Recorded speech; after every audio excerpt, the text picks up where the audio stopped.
Hello and welcome to my channel today, Boo Snakes and More. Today we're going to be talking about comic book movies, so please like this video and subscribe to the channel. And for more videos like this, watch my other house channel, A&A Snakes and Stuff, my youngest son's channel, Henny's Toys and Games, or my oldest son's channel, Little Chris 10. Let's dive into the video. For over a decade, superhero movies were not just a dominant force at the box office. They were the box office. The Marvel Cinematic Universe built itself into a monolith dictating the rhythms of Hollywood with its serialized, susceptible post-credits teases and increasingly intricate Marvelverse view. DC, in turn, launched through its own reinventions, sometimes chasing Marvel's playbook, sometimes burning it entirely. For a while, it seemed like comic book movies could never truly fail. They weren't just movies.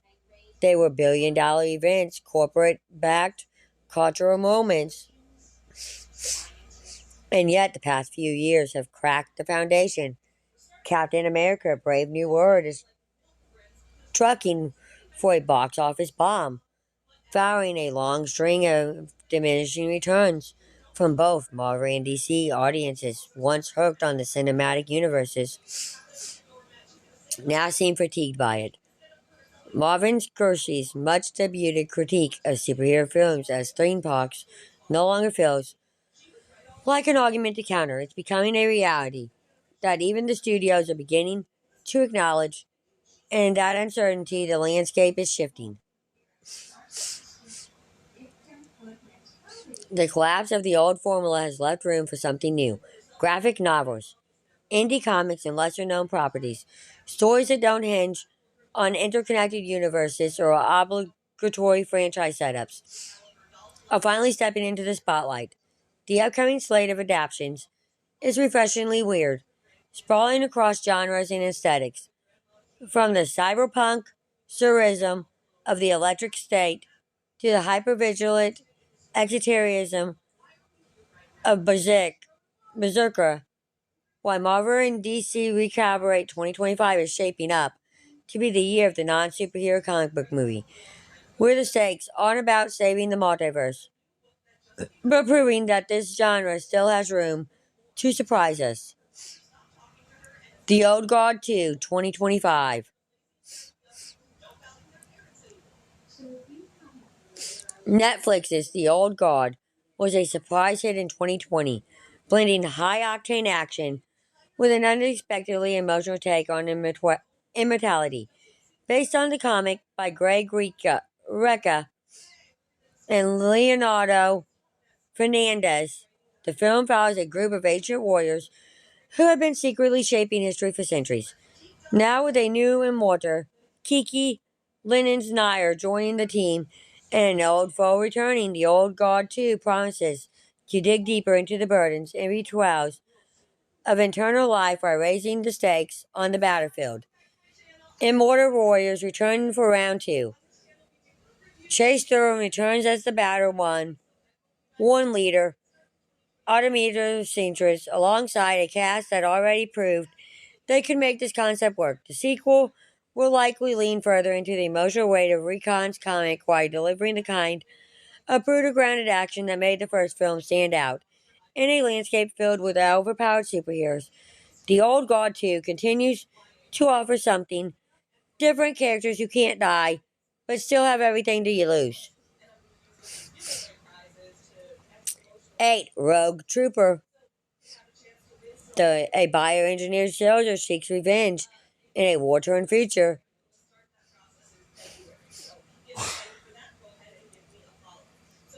From the legendary 2000 AD comics, the same British anthology that gave us Judge Dredd, comes Rogue Trooper, a sci-fi war story about a genuinely modified super soldier hunting down the traitor who betrayed his squad.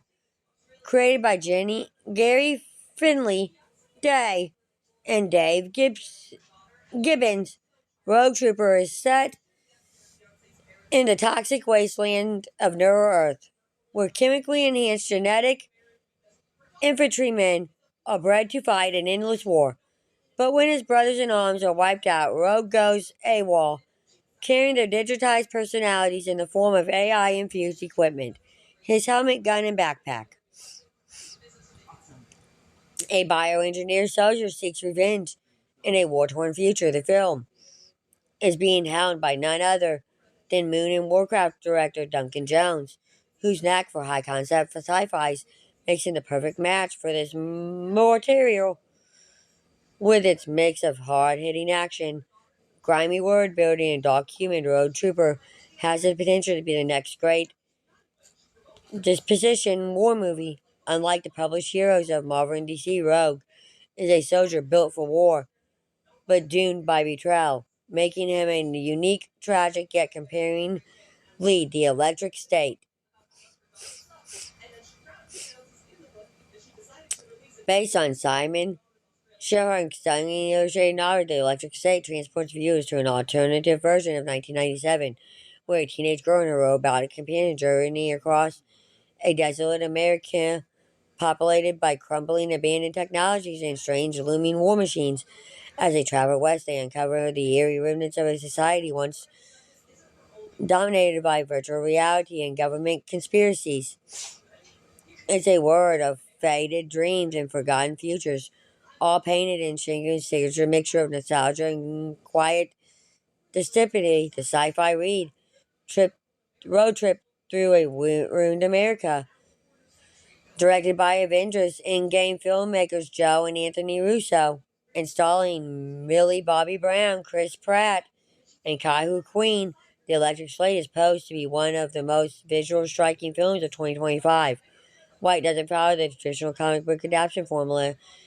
Its mix of intimate storytelling and grand sci-fi spectacle makes it an exciting departure from the usual superhero fare. With its road movie structure and deeply personal themes, it could be one of the most unique and hauntingly beautiful adaptations of the year. 6. Berserker. If John Wick had a curse that made him immortal, you'd get Berserker, co-created by Keanu Reeves and Matt Canada. This hyper-violent comic follows an immortal warrior known simply as B, who has fought through centuries of war, carnage, and bloodshed, unable to die but desperate to understand his own origins. He takes on brutal black ops missions for the U.S. government in exchange for help unlocking the secrets of his past. The live-action adaptation, which with Reeves starring and producing, promises a film drenched in action, mythology, and extraterrestrial dread. Keanu Reeves goes full Bazooka mode. Unlike Marvel's Wolverine or DC's Limbo, Bazooka is a brutal R-rated action story with an edge of deep mahogany. Reeves, whose career has thrived on playing characters weighed down by their past. John Wick, The Matrix, is a perfect fit for the role.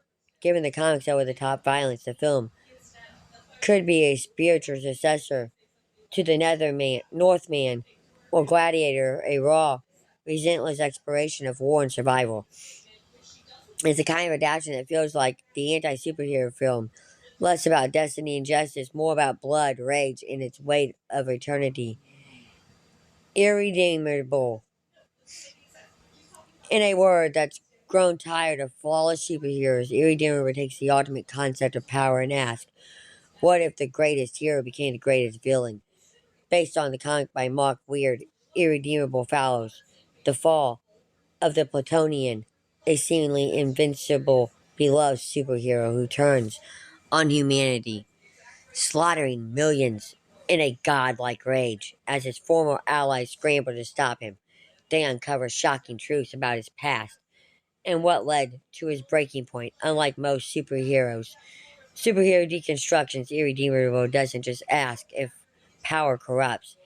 It asks what happens when someone who is supposed to be our savior, gives up on us entirely.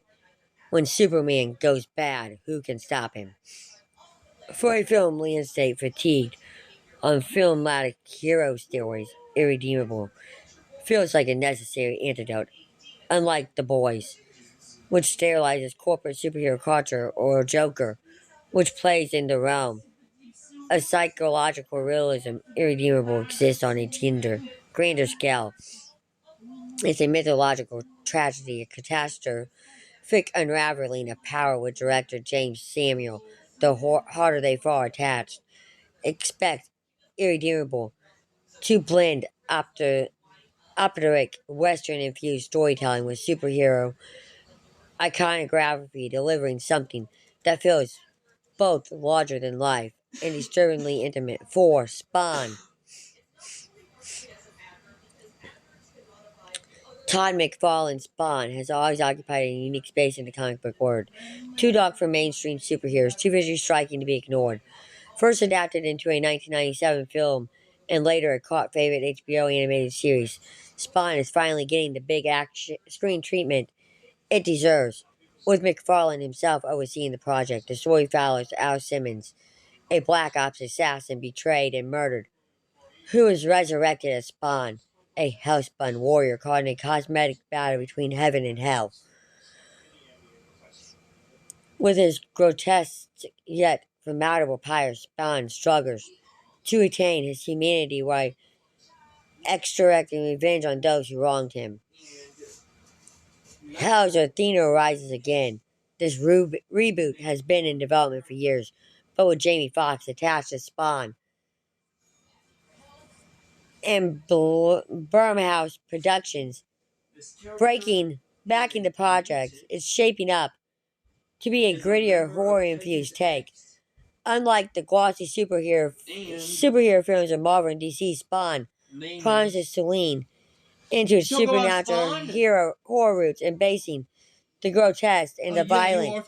If done right, this could be the rare comic book film that doesn't just entertain, but generally unsettles.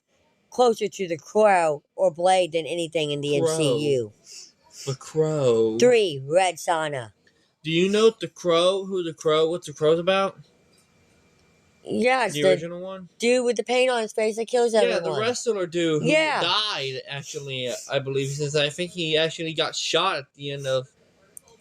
She's been a warrior, a legend, and an icon of the sword and sorcery genre. She also had her own movie.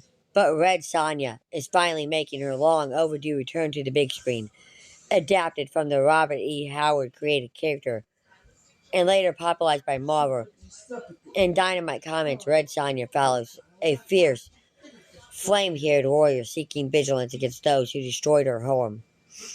Known for her brutal combat skills and fiery independence, Sonja has always been a character that embodies raw power and survivor in a world dominated by truants and monsters. The return of sword and sorcery's finest, fiercest warrior. With Matilda Liz Revenge set to wield the sword, this Red Sonja reboot looks to be a welcome revival of the kind of purpley, high-energy fantasy that hasn't been seen since Conan the Barbarian. Unlike the 1984-5 version starring Bridget Nelson, this adaptation is rumored to embrace the grittier, darker side of Sonja's world. In an era where fantasy has been dominated by Game of Thrones inspired political dramas, Red Sonja could bring back something audiences have been missing: pure, unfiltered adventures. 2. Masters of the Universe. For anyone who grew up in the 80s, Masters of the Universe is more than just a toy line. It's a full-blown nostalgia trip. Originally adapted into a 1987 live-action film starring Dolph Lundgren, He-Man's story is getting a long-awaited reboot. This time from the Lost City directors Aaron and Adam Neal. The film will follow Prince Adam, a warrior from the planet Eterna who transforms into the mighty He-Man to defend his kingdom against the evil Skeletor. With its mix of sci-fi fantasy and over-the-top action, Masters of the Universe has the potential to deliver a spectacle unlike anything else in modern comic book adaptations. By the power of Grayskull, He-Man returns. What makes Masters of the Universe stand out is its unabolished wiredness. Talking Scar villains, intergalactic battles, and a hero who somehow fights in a linen cloth while wielding a magic sword. With Nicholas Couture, the ideal of you, cast as He-Man, there's hope that this reboot will embrace the colorful, elliptic fun of the original while updating it with modern effects and storytelling. Unlike the grime and gritty superhero films dominating Hollywood masters of the universe, has a chance to be something rare in the comic book movie world, a full-thoughter, fantastical adventure that doesn't take itself too seriously. One-man punch. This character is a member of the Young Justice League. Few modern superheroes subvert genre expectations as brutally as One-Man Punch created by the artist One. The Magan and webcomic follow Cemento, a hero so powerful he can defeat any opponent with a single punch, an ability that, rather than empowering him, leaves him bored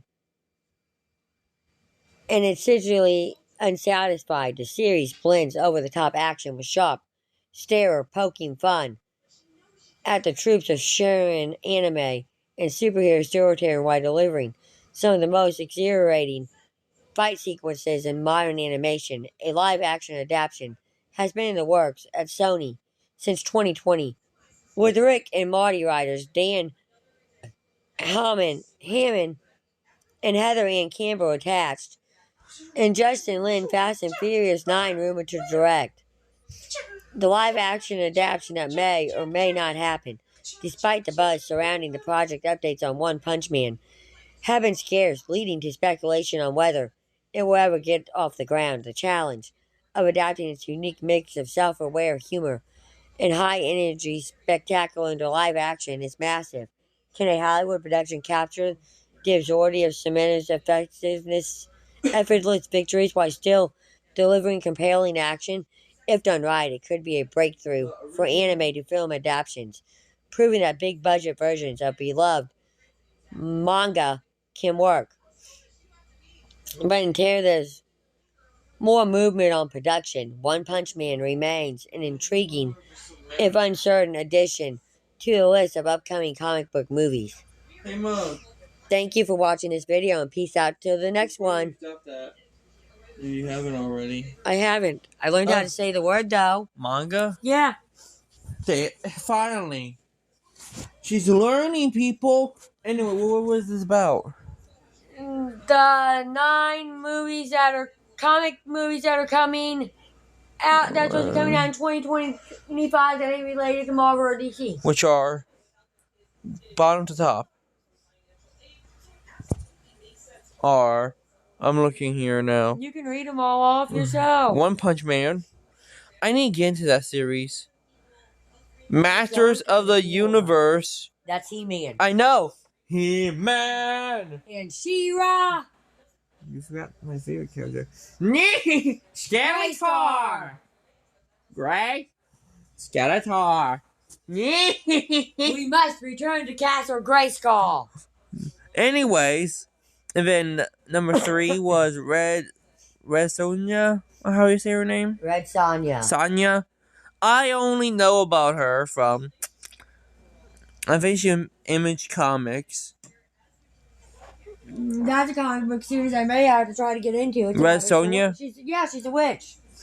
Oh, it was Korea in Dynamite Comics. Yeah, she had a movie before. That's how I know about her. Only reason I know about her. And I saw one of her comics online.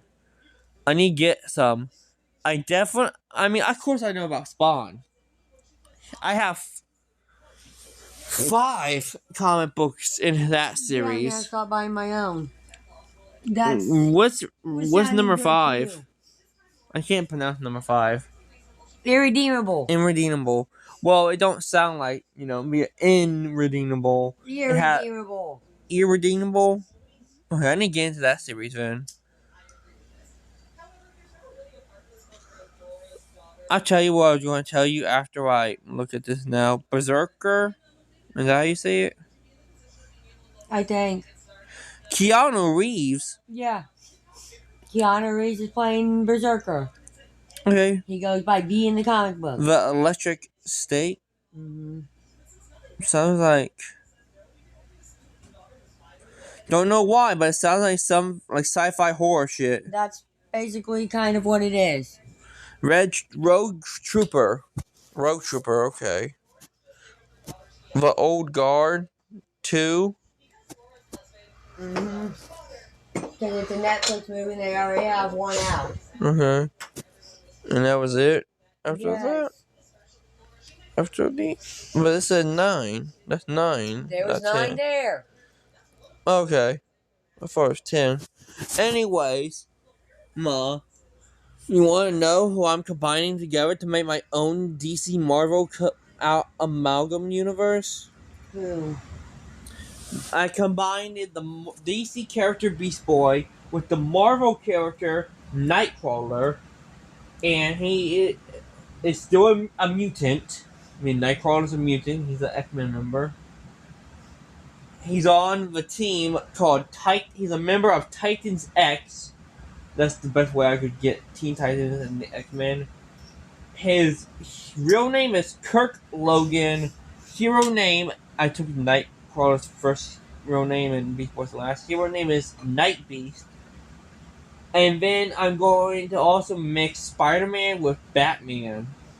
He's going to be a member of the Young Justice Avengers. Real name is Peter Wayne. Hero name is Spider-Bat. And and this is funny, because both of them are Atlanteans. But I'm going to mix DC Comics Aquaman with Marvel Comics Namor the Submariner to make a Atlantean superhero. Also, bye people! Hope the video was fun.